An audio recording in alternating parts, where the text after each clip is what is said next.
Galera, beleza? Então, as instituições sociais e a trajetória de vida. Cada vez mais nesse mundo do consumo, nesse mundo individualista, as instituições sociais como o Estado e a família estão mais frágeis.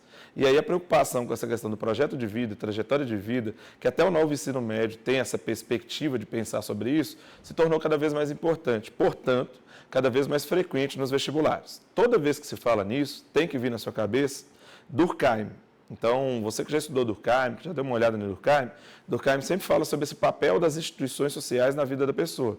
E mesmo que você já tenha estudado sobre Durkheim, é bom dar um efeito zoom, uma visibilidade maior nessa discussão, porque ela está muito presente nos processos seletivos, beleza? Então, veja bem, as instituições sociais. Quais são as instituições sociais? Coloquei os Simpsons aqui, estudo os Simpsons, né? O meu doutorado é nos Simpsons, e os Simpsons não é a instituição social mais adequada. Né? Os Simpsons até mostra que o papel das instituições sociais e a disfunção das instituições sociais no mundo pós-moderno era cada vez maior. Mas, querendo ou não, família é uma das principais instituições sociais, que inclusive vai ser a base de tentação para depois o surgimento dos estados. Então, família, Estado, igreja é uma instituição social muito importante.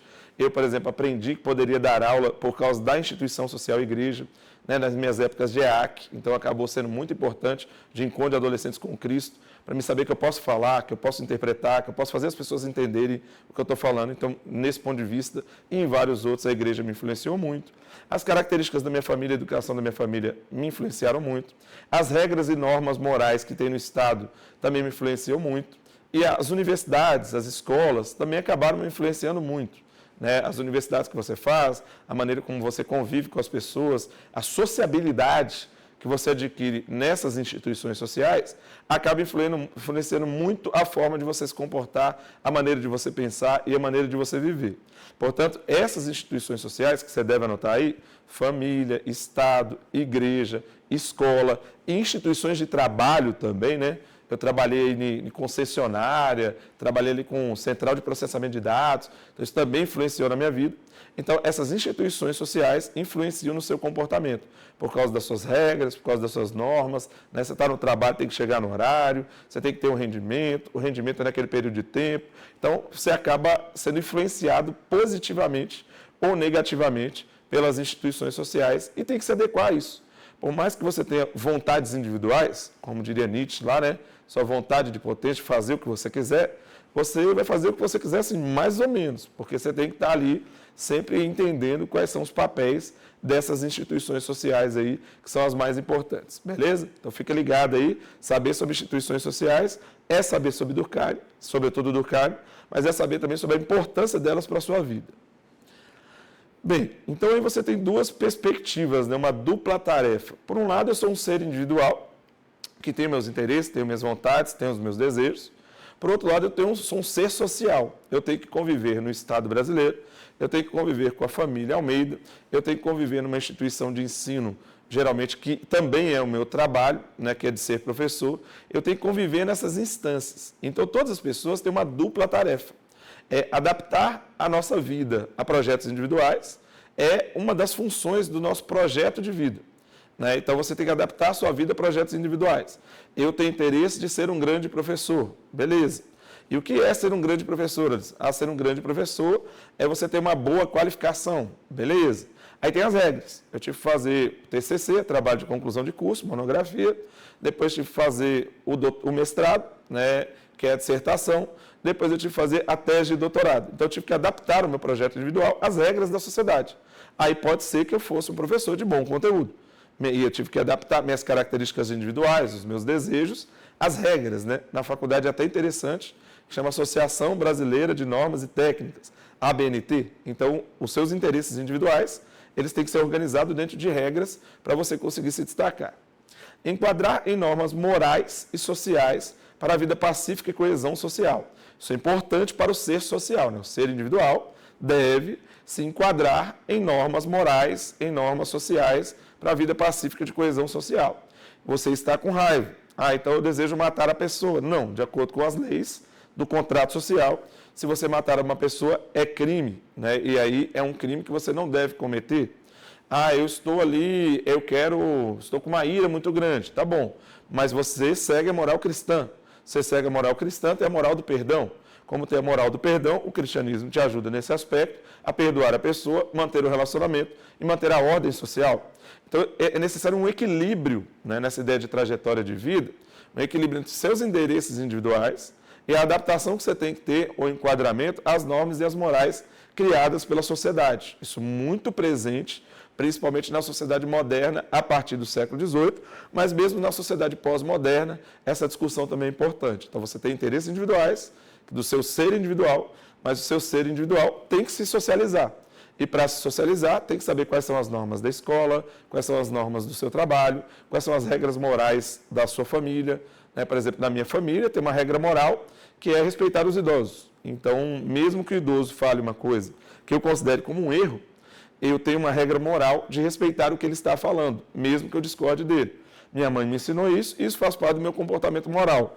Isso me ajuda a socializar em outros ambientes, isso me ajuda a socializar em outros ambientes. Então, você tem que aprender a ser também um ser social, que é o que é proposto, sobretudo, pelo Émile Durkheim. Beleza? Então, essa dupla tarefa, ela está sempre presente aí no processo.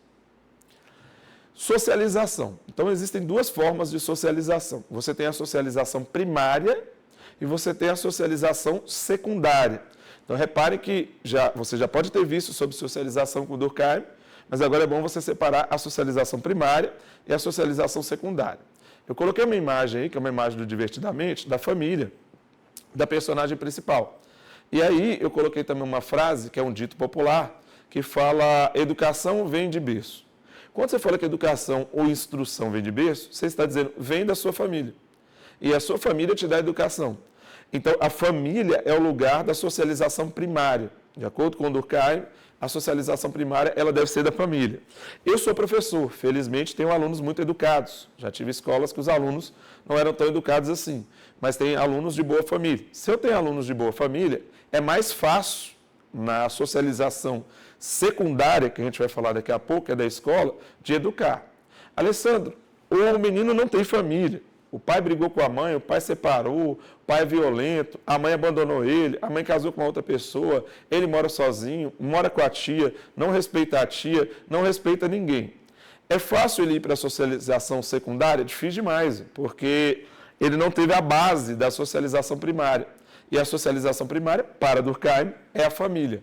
A família é o grande lugar da socialização primária, é uma das coisas que está faltando no Brasil, no mundo, sobretudo depois dos anos 60, que as pessoas quiseram ficar livres demais e já não respeitam mais o pai, não respeitam a mãe. Se ele não respeita o pai e a mãe, ele vai respeitar o dono da empresa por quê? Se ele não respeita o pai e a mãe, ele vai respeitar o professor por quê? Se ele não respeita o pai e a mãe, ele vai respeitar o padre por quê? Então a pessoa fica sem referência, porque ela não passou pela socialização primária. O que acontece hoje com a rotina forte de trabalho, a pessoa pega um menino de 3 anos e já coloca na escola. Durkheim diria que isso está errado. Porque o primeiro momento de socialização é a socialização primária, depois ele vai para a escola. Só que às vezes, como a família não tem muita competência, ou a família está numa situação ali desorganizada, ou mesmo tem que trabalhar mesmo, naquela rotina do capitalismo, isso é quebrado. E quando é quebrada essa socialização, é quebrada também a estrutura da sociedade. Fica ligado nisso. Então, aquela frase que sua avó falou lá, que a educação vem de berço, de acordo com o Durkheim, sua avó tem razão. Né? A socialização primária vem da família. E, nesse ponto de vista, a família para Durkheim é extremamente importante. Beleza?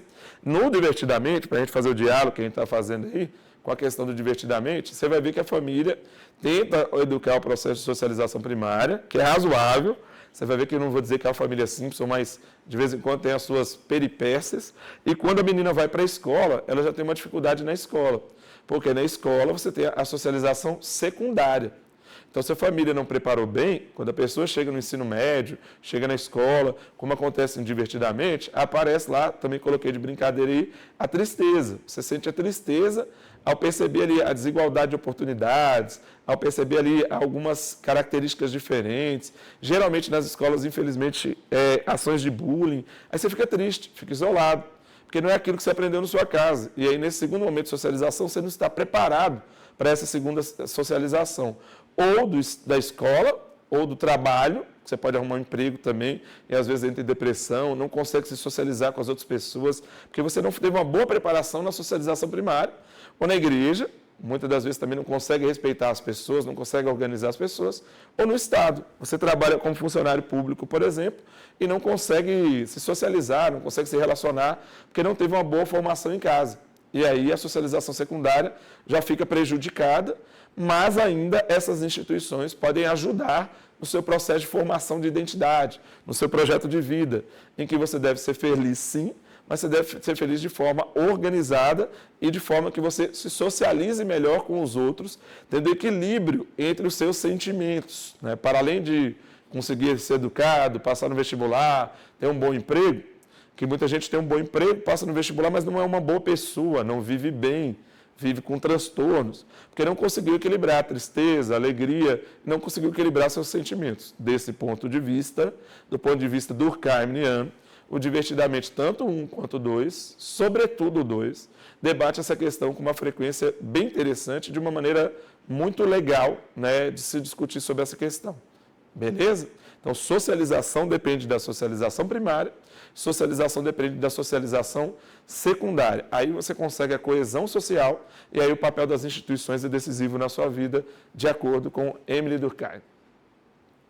Bem, coesão social. Para essa coesão social acontecer, vocês já devem ter visto com o próprio Durkheim, a gente está aqui só relembrando, depende de algumas solidariedades, né? Da solidariedade mecânica, geralmente mais presente ali na família, na tradição, nos laços religiosos, principalmente em civilizações mais antigas, ou quando você está no processo primário ali de socialização. Aí você tem a socialização mecânica, né, que refere-se a uma sociedade estruturada pela semelhança entre os indivíduos. Os indivíduos diferem pouco um dos outros, né, membros de uma mesma coletividade, de uma mesma família, de uma comunidade tradicional, né, que tem crenças e traços comuns, valores comuns. Sua família é cristã, você também é cristã, sua mãe frequenta a missa, você também frequenta a missa. Então isso acontece quase que mecanicamente, né? Aí nessas sociedades, a consciência coletiva é mais intensa e abrange maior parte das consciências individuais. Então, aquilo que sua família tem como comportamento, como costume, acaba passando para você na solidariedade mecânica, ajudando você a seguir para o segundo passo de solidariedade, que é quando você vai para a escola ou vai para as outras instituições. A solidariedade orgânica, muito associada ao trabalho, refere-se a uma sociedade estruturada pela diferença. Porque aí você vai encontrar com outras pessoas, às vezes o cara não é cristão, ou o cara é cristão protestante, ou é evangélico, ou a pessoa usa uma roupa curta, ou usa uma roupa larga. Então a pessoa tem características de vida diferentes de você, ou trabalha diferente no processo de produção em série, em que cada um precisa do outro. E aí você tem que saber lidar com essas qualidades diferentes, com essas pessoas que são muito diferentes. Então está lá, é aquela em que a unidade coerente da coletividade resulta de uma diferenciação de funções sociais. Então existe uma interdependência, né? Se eu coloco um prego aqui, aquele prego vai ser importante para na passagem do período de produção, a pessoa colocar a lata, o outro colocar a pintura, né? E aí nesse processo de produção, um precisa do outro com trabalhos diferentes. As habilidades diferentes devem ser marcadas nesse processo. Nessas sociedades, observamos um enfraquecimento das imposições determinadas pela consciência coletiva, que cobre a esfera da existência. Então, aqui a questão dos indivíduos e a característica de cada um dos indivíduos e o apoio mútuo entre eles na divisão do trabalho, muito associado ao Fordismo, é uma das características aí da solidariedade orgânica, que também ajuda no processo de composição da coesão social, do bem-estar social, dentro da própria ideia de sociabilidade. Beleza?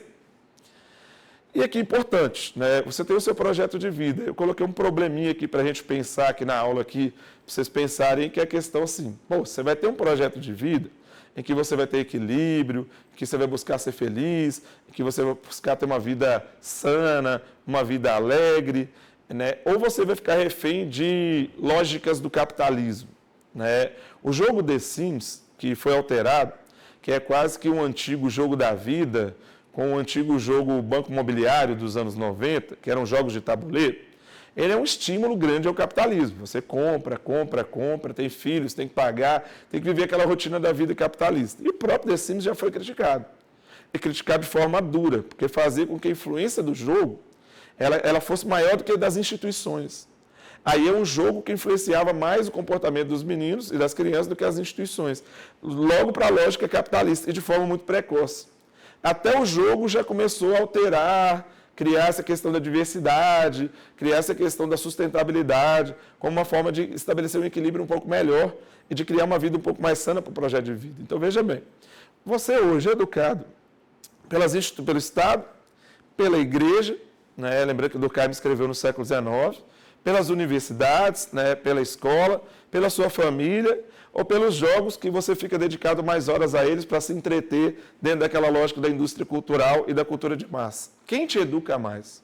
O videogame e o jogo de videogame ou a sua família? Então, existe um debate aí, e como as famílias têm uma diferença de faixa etária muito grande, é um grande desafio para os pais compreenderem o que o filho está jogando, como o filho está jogando, analisar aquilo de uma forma um pouco mais crítica, que é o que a gente quer aqui para você ter um projeto de vida, mesmo com o avanço dos meios de comunicação e talvez até usando os meios de comunicação de uma maneira um pouco mais adequada, que ensina até de forma pedagógica você viver melhor, como, por exemplo, numa vida sustentável, beleza? Então, é necessário ter esse cuidado aí, e repito, apesar de Durkheim ter escrito no século XIX para XX, vésperas da Primeira Guerra Mundial, esse debate vinculado aos meios de comunicação é muito presente aos jogos. Como eu estudo jogos, depois se vocês quiserem dar uma olhada aí, você coloca lá, Alessandro de Almeida, Blanca, PDF, você vai encontrar textos meus aí sobre o jogo Street Fighter. Então, como eu estudo jogos, eu sei que os jogos podem induzir o comportamento humano. Eu lembro até que a galera jogava videogame lá e ficava batendo na teclinha, né? De vez em quando ficava mexendo para lá, mexendo para cá, como se estivesse dirigindo. Então, principalmente com crianças, se isso não for refletido, não for debatido, como a gente está tentando fazer aqui, isso pode apresentar um perigo, beleza? E agora a gente vai para o último trecho dessa aula aqui, que ela é pequena e muito importante, para a gente ver uma aplicação, né, numa redação, de como é que você aplica esse debate que está sendo discutido aqui numa redação para você tirar nota 1000, neste caso, modelo Enem, ou modelo NB, né, para quem faz os seriados aí. Aí está lá.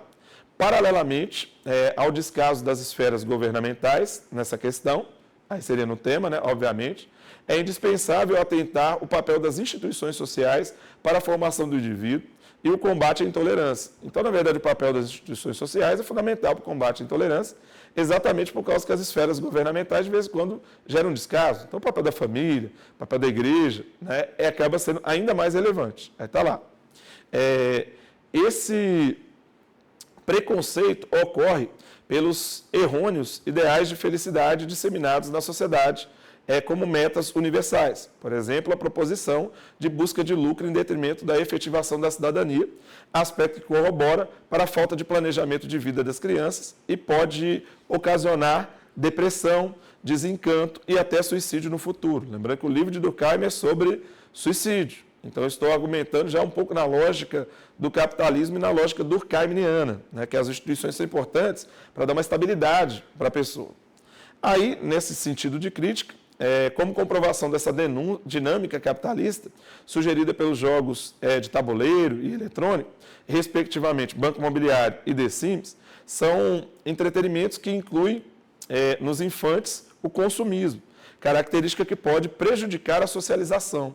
Então, quem é muito consumista, geralmente individualista, prejudica os relacionamentos sociais aí por causa desse intento consumista. Por isso que o The Sims está até revendo as suas perspectivas aí nos novos The Sims. Tal conjuntura excludente fragiliza a ação das demais instituições sociais e ocasiona problemas sociais. Logo, o papel da escola, conforme salienta o sociólogo Durkheim, é fundamental para garantir um equilíbrio nos projetos de vida de crianças e adolescentes. E aí está uma das formas de você usar essa questão do projeto de vida e do diálogo com as instituições sociais numa redação caminhando para o 1000. Tamo junto aí e vamos para cima.